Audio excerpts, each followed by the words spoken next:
평안합니다. 산성교회 믿음의 성도 여러분, 우리 지난주에 요시야 이야기를 들었습니다. 기억하십니까?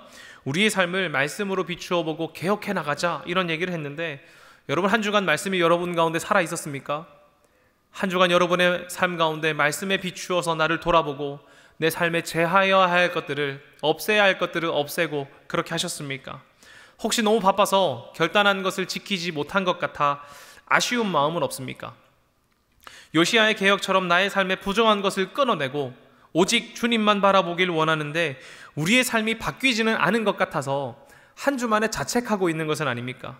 저는 여러분의 삶이 조금씩 말씀으로 성장하는 삶이 되기를 간절히 소망합니다. 여러분, 우리가 잘 알듯이 우리의 삶을 바꾸는 거 쉽지 않아요. 그래서 장난식으로 이렇게 말하지 않습니까? 사람 고쳐 쓰는 거 아니다, 이렇게 말하죠. 사람 고쳐 쓰는 거 아니라고 말해요. 여러분, 요시야가 왕으로서 백성들의 삶을 개혁해 나갔을 때 백성들의 삶이 완전히 바뀔 것을 기대했는지도 모릅니다. 산당을 없애고 유월절을 지키기 시작하고 이제 무당들과 이것들을 끊어내면 사람들의 삶이 바뀌지 않을까 기대하지 않았겠어요? 분명 요시야가 하나님 앞에서 정직하고 신실한 왕이었고 말씀에 비추어서 회개하고 우상을 헐고 주님의 날을 기념하는 날을 지켰으면 바뀌었어야 하는데, 여러분, 삶이라는 게 그렇게 쉬운 게 아닌 것 같습니다. 요시야의 개혁이 꼭 성공적이었다고 말하기는 어려운 것 같아요. 분명 그가 산당과 우상들을 부수었고 신접한 자나 무당들을, 우상 숭배자들을 처형했기 때문에 개혁을 이룬 것 같겠습니다. 그러나 이러한 정결 작업이 이루어진 후에 사람들의 삶이 완전히 바뀌었을까요? 완전히 바뀌게 됐을까요? 쉽지 않았을 거예요. 우상을 없애고 산당도 없애고 유월절도 다시 시작했으니 이들의 삶이 180도 딱 바뀌어 버렸을까요? 그랬으면 좋겠지만 그러지 않은 것 같단 말입니다. 요시야의 개혁이 분명 파격적이고 사람들의 삶에 충격과 영향을 끼쳤을 것입니다. 그만큼 위대한 일이기도 했습니다. 그러나 여러분, 사람들의 마음은 그렇게 쉽게 바뀌지 않는다는 거죠. 오늘 본문 에스겔은 바벨론 포로기에 소명을 받은 선지자입니다. 그는 1차 포로기에 바벨론으로 잡혀갔고요. 에스겔의 유대인 난민촌 근처인 관계수로 이제 근처에 그발 강가에 앉았을 때에 에스겔은 폭풍과 구름, 내 생물과 하나님의 보좌 환상을 봅니다. 그리고 주님께서 그를 선지자로 부르시죠. 그러나 선지자로 세우시는 그 이유에 대해서 하나님께서 이렇게 말씀하시는데요. 2장 3절에서 5절입니다. 같이 한번 읽어보겠습니다. 시작! 내게 이르시되 인자야, 내가 너를 이스라엘 자손 곧 패역한 백성 나를 배반하는 자에게 보내노라. 그들과 그 조상들이 내게 범죄하여 오늘까지 이르렀나니 이 자손은 얼굴이 뻔뻔하고 마음이 굳은 자니라. 내가 너를 그들에게 보내노니 너는 그들에게 이르기를 주 여호와의 말씀이 이러하시다 하라. 그들은 패역한 족속이라. 그들이 듣든지 아니 듣든지 그들 가운데에 선지자가 있음을 알지니라. 아멘. 어떻게 말합니까? 하나님께서 이스라엘에게 이렇게 말하는 거예요. 패역한 백성이라고요. 나를 배반한 사람들이라고 말합니다. 얼굴이 뻔뻔하고 굳은 사람이라고 말해요. 여러분, 요시야의 종교개혁이 이제 에스겔의 활동보다 한 40-50년 정도 앞선다고 생각해보면 요시야가 산당을 없애고 우상을 헐어버렸음에도 불구하고 사람들의 마음이 하나님께로 완전히 돌아오지 않았다는 것을 알 수 있습니다. 여전히 그들은 하나님 앞에서 마음이 굳어 있었고요. 하나님 배반하고 있었단 말이죠. 그런데 사랑하는 여러분, 우리도 이 모습과 좀 비슷하지 않습니까? 나도 말씀으로 나를 개혁해야지, 이제 내 삶이 좀 더 그리스도인답게 살아야지 라고 말하면서도 우리는 얼굴이 굳어 있는지도 몰라요. 우리도 이스라엘 백성처럼 주님 앞에 마음이 굳기도 하고요. 때로는 하나님의 임재를 거부하기도 합니다. 하나님, 주님 내 삶 가운데 주님 찾아오시면 좋은데 오늘은 안 됩니다. 이렇게 말이죠. 하나님께 돌아가지 못한 채 갈팡질팡하고 있는지도 모릅니다. 그러니까 제가 하나님께 기도할 때 저도 마찬가지거든요. 그래서 하나님께 참 염치 없다고 기도 많이 해요. 주님, 제가 염치 없게도 또 주님 앞에 기도합니다. 제가 하나님 앞에 제대로 못 살았으니까 좀 떳떳하게, 하나님 제가 오늘 말씀도 잘 지키고 늘 찬양도 하고 늘 기도도 하니까 덩당하게 가서 주님, 이거 필요한데 말이죠, 이렇게 하면 좋겠는데 염치가 없는 거예요. 저도 하나님, 제가 염치 없게도 주님 앞에 나와 또 이런 거 구합니다 라고 저도 기도합니다. 사랑하는 여러분, 우리도 주님 앞에 바르지 못하단 말이죠. 말씀으로 개혁해 나가고 싶은데요, 잘 안 고쳐진단 말입니다. 그런데 여러분, 주님께서는 우리가 패역한 백성임에도 불구하고, 주님을 배반하는 사람임에도 불구하고 그 안에 선지자를 보내신다고 해요. 무엇 하시기 위해서요? 말씀이 살아있게 하기 위해서요. 비록 제가 주님의 말씀을 따라 살기로 결단하고 매번 실패한다 하더라도 하나님께서는 그런 저의 삶에 말씀이 살아있도록 외치는 소리를 보내신단 말이죠. 오늘 여러분 가운데 그 말씀이 들리기를 간절히 소망합니다. 바벨론에 끌려간 유다 백성들, 자신의 터전이 무너지고 성전까지 무너진 이 사람들, 소망을 이제 잃었다고 하는 충분한 그 사람들이죠. 소망을 잃어버린 그 사람들 가운데 하나님께서 에스겔을 보내십니다. 폐허된 그들의 마음 가운데 불을 지필 사람을 말이죠. 여러분, 이거 쉬웠을까요? 무너져가는 것, 그리고 완전히 무너진 그곳 가운데 하나님께서 불을 지피는 것, 쉽지 않았을 거예요. 소망이 하나도 없는 것이잖아요. 여러분, 터전이 무너져도 마음이 살아있으면 어떻게 할 수 있는데 이들의 마음은 이미 어때요? 하나님과 동떨어지며 살았단 말입니다. 폐허가 되었어도 이 사람들이 하나님을 신실하게 믿는 사람들이면 무언가 으쌰으쌰 해보겠는데, 폐허가 된 그곳 가운데 사람들의 마음은 이미 우상을 바라보고 사는 사람들이란 말이죠. 여러분, 그 앞에 선지자를 보낸다고 뭐가 변할까요? 여러분, 게임 해보셨습니까? 아마 하시는 분들도 있으실 텐데, 저는 잘 하지 않지만 어렸을 때 했던 게임이 있습니다. 삼국지라는 게임이에요. 갑자기 너무 나이가 들어 보이나요? 네? 삼국지라는 게임 되게 좋아합니다. 캐릭터를 선택해서 천하통일을 하면 끝나는 게임이에요. 근데 제가 잘 못하는 거예요. 자꾸 지는 거예요. 전쟁에서 지고, 제가 점령하고 있던 성을 빼앗기기도 하고, 천하통일을 하기보다는 천하에서 사라질 위기가 저에게 자꾸 오는 거예요. 여러분, 그러면 어떻게 합니까? 어떤 사람들은 끝까지 그거를 지켜서 끝끝내 천하통일을 이루어내는 사람도 있지만, 저는 그게 어려웠나 봐요. 그 게임을 그만뒀습니다. 그리고 새로 열었어요. 새 게임. 뭔지 알죠, 여러분? 왜 그랬을까요? 왜 제가 새 게임을 선택했을까요? 그게 더 쉬우니까요.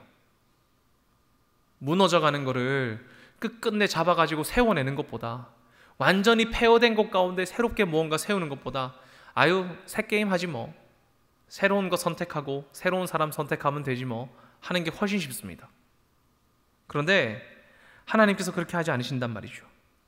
에스겔을 통해서 하나님께서 보여주시는 그의 마음이 어떤 것입니까?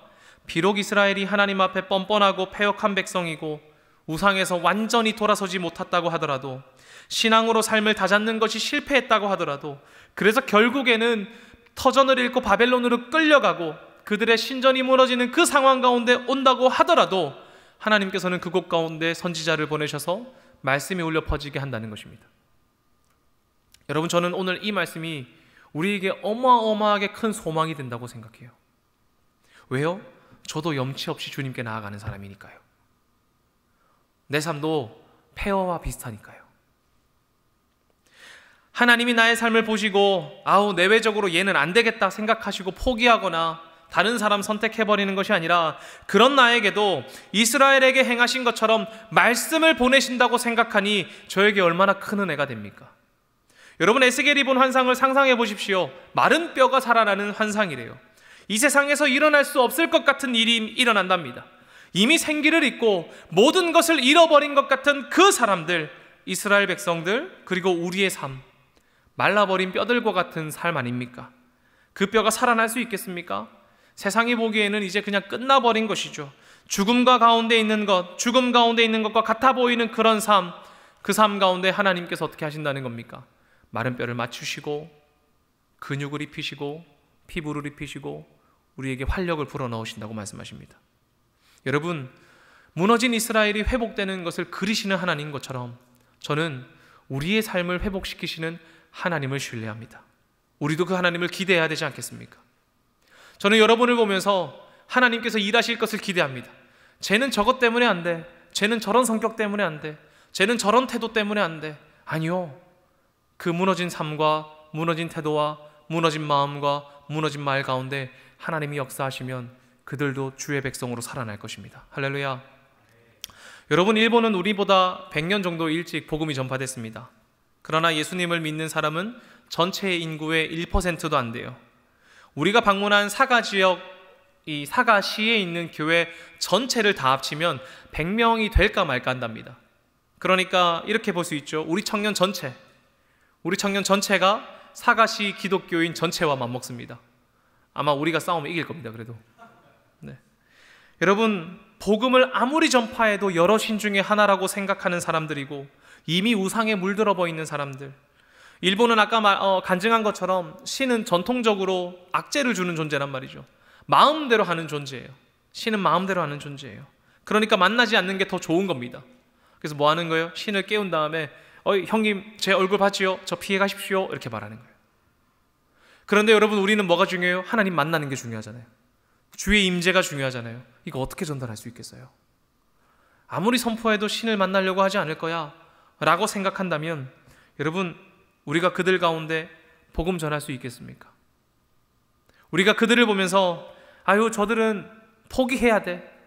우상을 믿는 사람들이고 신 안 만나고 싶어하는 사람들이니까 100년 전에 이미 기독교를 받아들였지만 그 사람들을 다 죽여버린 패역한 사람들이니까 복음 전하는 거 의미 없어 이렇게 생각해야겠습니까?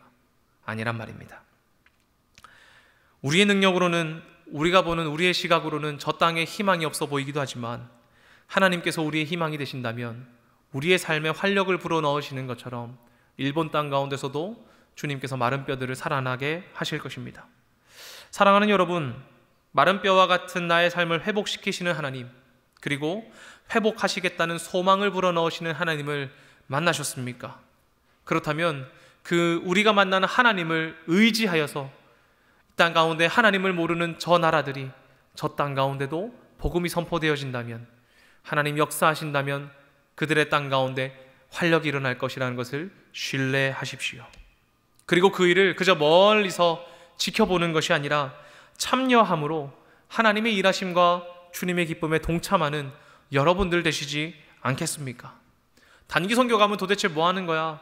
가면은 몇 박 며칠 갔다가 온 애들은 좋았다고만 말하고 무슨 일이 있었는지 잘 모르고 잘 모르니까 신청도 잘 못하겠고 그럴 수 있습니다. 산성교회 유튜브에 4부작으로 올라갑니다.